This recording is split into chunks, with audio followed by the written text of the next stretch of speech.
Venkatesh advanced pain clinic, నొప్పి మాయం, surgery దూరం. For appointments 91555563.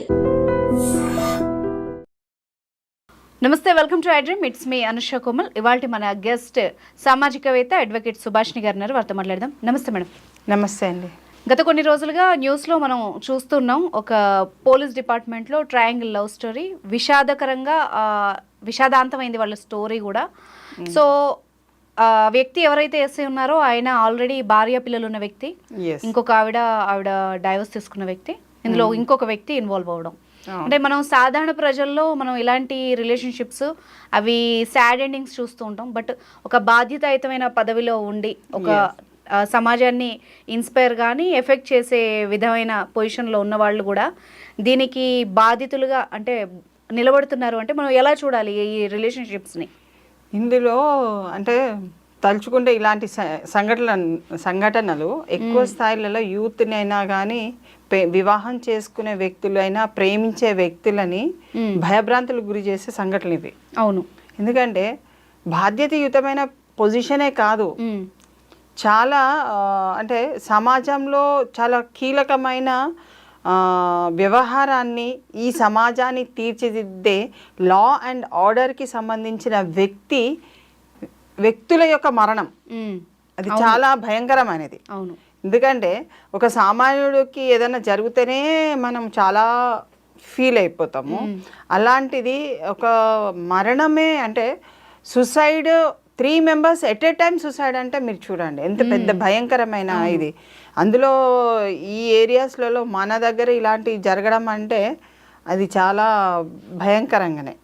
అందులో పోలీస్ దాంట్లో ఇంతకు ముందు కూడా ఒక ఇన్సిడెంట్ కూడా ఒక మహిళని ప్రేమించుకున్నారని వాళ్ళు చంపేసిండ్రు, ప్రేమించి పెళ్లి చేసుకున్నారని.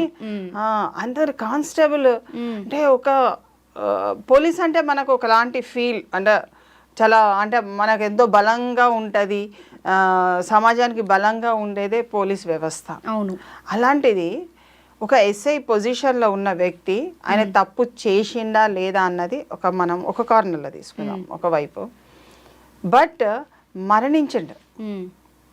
ఇప్పుడు వాళ్ళు అంటే వాళ్ళ చుట్టాలు కానీ అతన్ని ఏ విధంగా ఒక అంటే ఏం నెగిటివ్లో ఆయనని తీసుకురావద్దు మీడియా దయచేసి, ఆయన చాలా మంచోడు అని చెప్తున్నారు.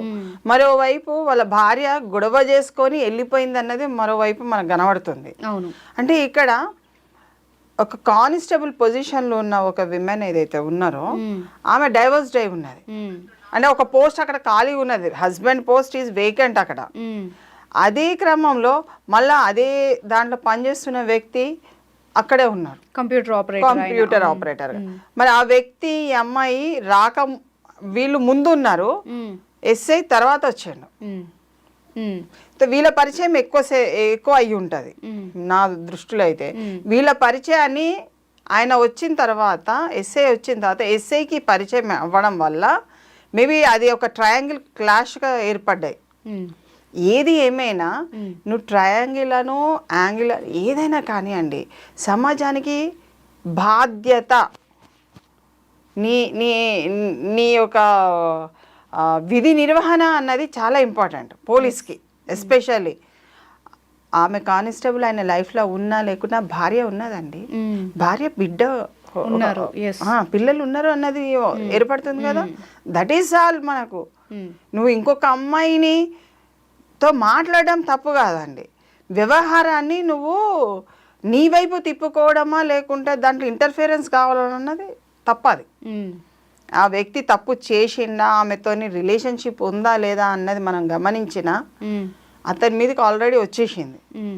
There is some triangle, there is some interrelated affair between 3 of them. మధ్యలో కానిస్టేబుల్ కూడా ఇప్పుడు 3 చనిపోయినారు కాబట్టి మనం ఎంత మాట్లాడుకున్నా ఏమొస్తుంది?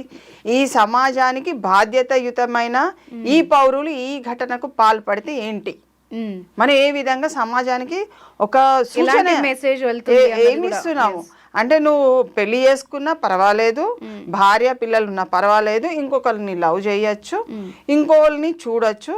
మరి అది కూడా ఆమె ఇంకోళ్ళతో లవ్ అఫేర్లో ఉన్న విధి విధానాలు మనకు సూచిస్తున్నాయి. సో ఇక్కడ ఏంటంటే ఎవరు ఏమైనా కానీ ఒక డిపార్ట్మెంట్కి సంబంధించిన వాళ్ళు. డిపార్ట్మెంటల్ గురించి చాలా పొగుడుకుంటూ చెప్పే విధానాలు చాలా చూసినాం మనం, చాలా పొగుడుతున్నారు కదా. ఇప్పుడు ఇలాంటి సంఘటనలు why don't you make any ఒక కౌన్సిలింగ్ ఎందుకు పెట్టకూడదు? డిపార్ట్మెంట్లోనే నువ్వు నీ డిపార్ట్మెంట్ ఉన్న వాళ్ళని నిన్ను ఒక సబ్ కమిటీ కూడా చెప్పాను నేను, ఒక కౌన్సిలర్నే నిర్వహించాలండి, ఒకరిని పెట్టేసేయాలి డిపార్ట్మెంటల్లో. ఇప్పుడు మీకు మేజర్ ప్రెస్ అడ్మినిస్ట్రేషన్స్ ఉంటాయి, ప్రెస్కి సంబంధించిన వాళ్ళు ఉంటారు. ఎవరైనా జర్నలిస్ట్కి ఏదన్నా అఘాత్యం జరిగింది, లేకుంటే డిప్రెస్డ్ అయ్యిండ్రు, లేకుంటే స్ట్రెస్గా ఉన్నారు, they will refer to the counsellor దగ్గర నుంచి ఎస్ హీఈస్ ఓకే అని అంటే అతన్ని మళ్ళా డ్యూటీలకి they will give the remuneration అంత ఇస్తారు, వాళ్ళ మంత్లీ ఇన్కమ్ అంత ఇస్తారు. But still they will enquire with the status, what is the status of the journalist, whether he is acceptable, నార్మల్గా ఉన్నాడా. భార్యాభర్తల మధ్యన పంచాయతీ వచ్చినా they will send it. Okay, అలాంటి ఇన్స్టిట్యూషన్స్ ఉన్నాయండి మన దగ్గర. మరి నీ డిపార్ట్మెంట్ చాలా పెద్దది, అలా పంపించాలి వాళ్ళని. ఎందుకంటే ఇది నార్మల్ స్టేజ్లో డెత్ కాదండి, చాలా సీరియస్గా తీసుకోవాలి మనం. ఎస్ అంత చదువుకొని అంత పెద్ద పొజిషన్లో ఉన్న వాళ్ళే విచక్షణారహితంగా అంటే ఏం చేయాలి, ఏం చేయకూడదు, ఏం చేస్తే ఎలాంటి పరిణామాలు వస్తాయి అన్న స్పృహ లేకపోతే మామూలు జనాలకి ఎలాంటి మెసేజ్ వెళ్తుంది? ఎందుకంటే ఈ మధ్యకాలంలో మనం ఇల్లిసిట్ రిలేషన్షిప్స్ కానీ దానివల్ల వచ్చే కాన్సిక్వెన్సెస్ కానీ చాలా వరకు చూస్తున్నాం, ఫేస్ చేస్తోంది ప్రజెంట్ సొసైటీ. ఒక్కటండి దీనికి కారణాలు ఏంటంటే మనం ఏ వైపు పోతున్నామో, ఏ అగాధంలోకి మనం నెట్టివేయబడుతున్నాం అనేది మనకు తెలియట్లేదు. ఎందుకంటే this phone has created many nuisance. అవును, ఈ ఫోన్ని టెక్నాలజీని అభివృద్ధికే ఉపయోగించాలి. ఇది మన జీవితాన్ని అగాధంలో నెట్టడానికి ఉపయోగించద్దు.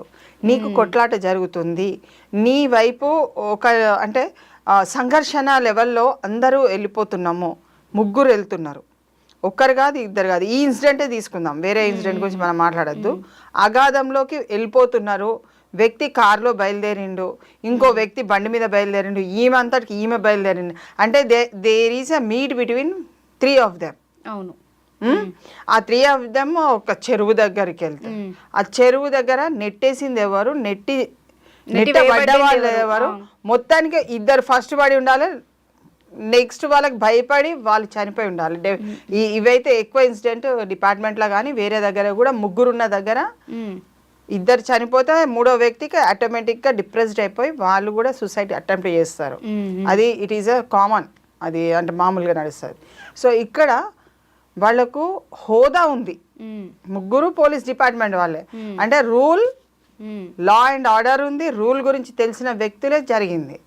సో అక్కడ ఏం చేయొచ్చు, ప్రికాషనరీ మెజరు ఎప్పుడైతే రండి రావాలి మాట్లాడాలి అది ఇది అని సంఘర్షణ జరిగినప్పుడు they should call to others. నాకు ఇట్లా అనిపిస్తుంది, మేము మాట్లాడడానికి వెళ్తున్నాము, ఒక సజెస్టివ్ పార్ట్ అనేది థర్డ్ పర్సన్ నుంచి తీసుకోవాలి. తీసుకొని అక్కడ ఆపేసుకోవాలి, కలవద్దు, మాట్లాడద్దు. అది నిశ్శబ్దంతో ఎవరి డ్యూటీ వాళ్ళు చేసుకుంటూ కొంతకాలం వెళ్ళిన తర్వాత పరిష్కారం అంతటా అయిపోతుంది.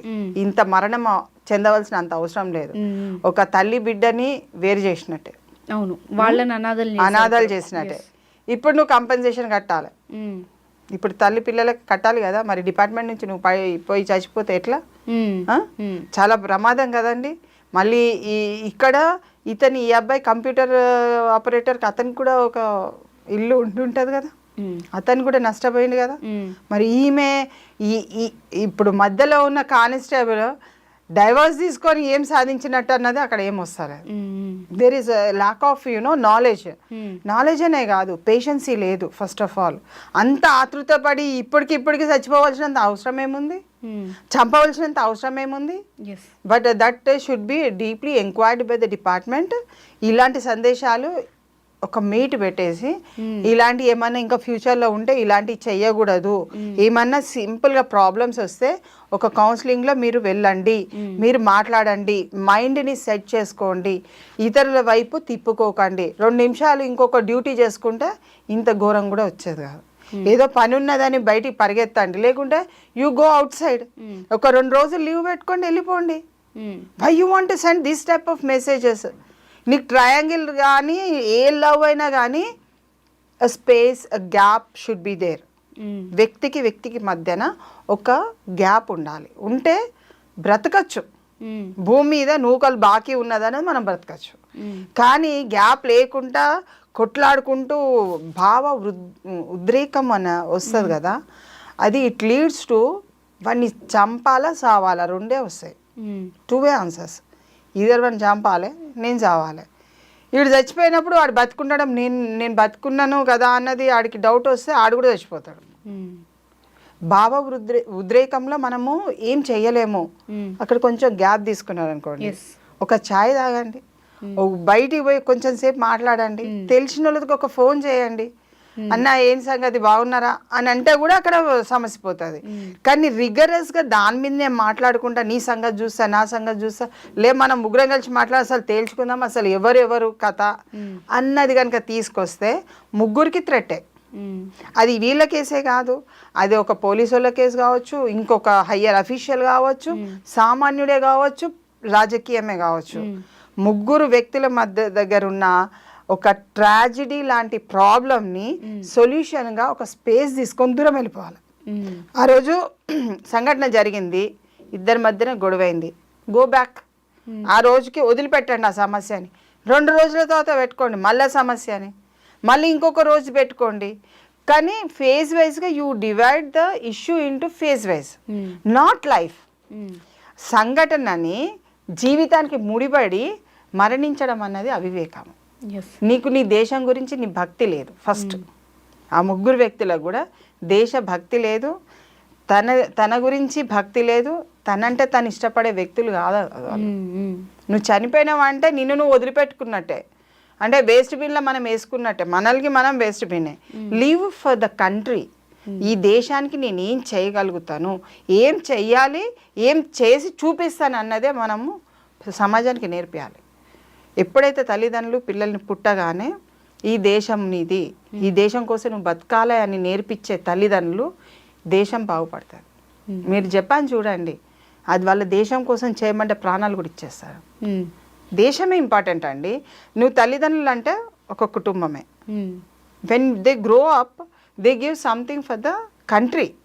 నువ్వు 4 గంటలు వండుకున్నావు, 10 గంటలు వండుకున్నావు ఇంట్లో, ఆ దేశ పరిస్థితి నీరు గార్చినట్టే. 4 గంటలు పని చేసినావు, 10 గంటలు పని చేసినావు, you are giving something to the country. నువ్వు ఓన్ చేస్తున్నావు, నీకై నువ్వు తింటున్నావు, నీ మీద ఆధారపడలేరు. ఇప్పుడు ఈ ముగ్గురు చచ్చిపోయారు, ముగ్గురికి ఇంకెవరైనా ఆధారపడేట వాళ్ళు ఉంటే ఎంత కష్టం. అది కూడా ఇలాంటి రీజన్ కి లవ్ రీజన్ కి చనిపోవాల్సిన అంత కర్మ లేదండి వాళ్ళకి. అందరి సంపాదన పలురే, వాళ్ళు చాలా సంపాదిస్తున్నారు. బయట వచ్చేది వస్తుంది రాంది తర్వాత విషయం. అంటే విషయం ఏంటంటే వీళ్ళు ఆ స్టేజ్ వరకు ఒక జాబ్ తెచ్చుకొని ఎంత మంచి పొజిషన్ లో ఉన్నారంటే కష్టపడి సక్సెస్ అయినట్టే. కానీ ఎంత చిన్న అంటే మనకి బయట నుండి చిన్నగా అనిపించవచ్చు, వాళ్ళకి పెద్దగా అనిపించవచ్చు, కానీ లేదు ఎక్స్పర్ట్ సలహా తీసుకుంటే మంచిది అయి ఉండేదేమో. ఎక్స్పర్ట్ కాదండి, స్పేస్ ఇవ్వండి. కొట్లాట అయింది ఇద్దరి మధ్యన, ఎవరైనా కానీ ఇద్దరి మధ్యన కానీ ముగ్గురు మధ్యన కానీ 10 మంది మధ్యన, ఆ రోజు వదిలిపెట్టి నెక్స్ట్ డేకి వెళ్ళండి, సమస్య పరిష్కారం అయిపోతుంది. అదే రోజు కావాలి, అదే నిమిషంలో కావాలి, అప్పుడే కావాలి అని అంటే మార్గాలు రిజల్ట్ ఇలా మరణమే శరణ్యం అయిపోతుంది. Right, thank you very much ma'am.